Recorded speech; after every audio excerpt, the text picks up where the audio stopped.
when you are a little unsure of what's happening, and there's a sudden kind of watershed change in how you're feeling, and you're twigging little signs that something isn't quite as it was before. It's I suppose like in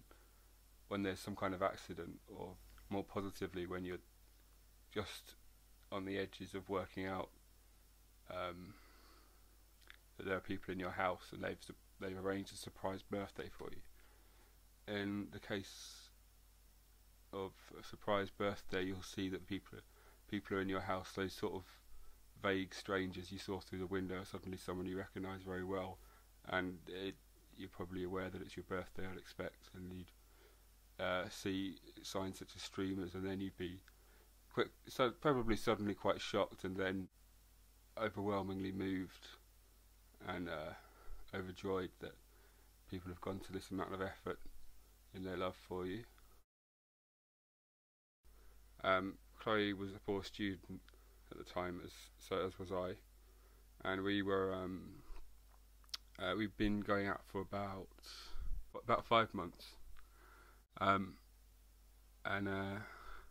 she came down to Brighton, where I was living, from London, with £10,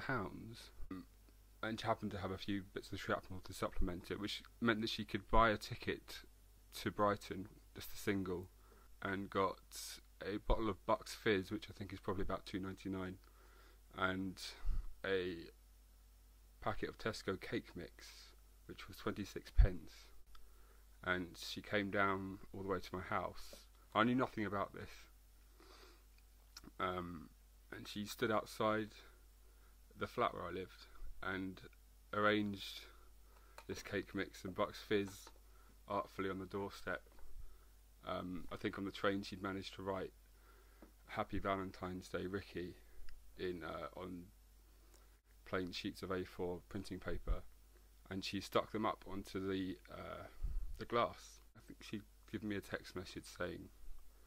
"I think something's going on outside," and we were just saying how I probably didn't really understand what was happening, because I don't tend not to pick things up quite so quickly. I went down the stairs. I saw the front door, which was what was usually panes of glass, was now white papery panes of glass with sort of vague sort of smudges on them, because from the outside I don't think this is worked out in this way that you could see what was written on them from the outside but not from the inside, so I had to come down and open the door to see what was pasted all over the door, and then I saw this packet of cake mix and Bucks Fizz, and looked out on the doorstep wondering what was happening still, and then Chloe shouted "boo" and jumped out of a hedge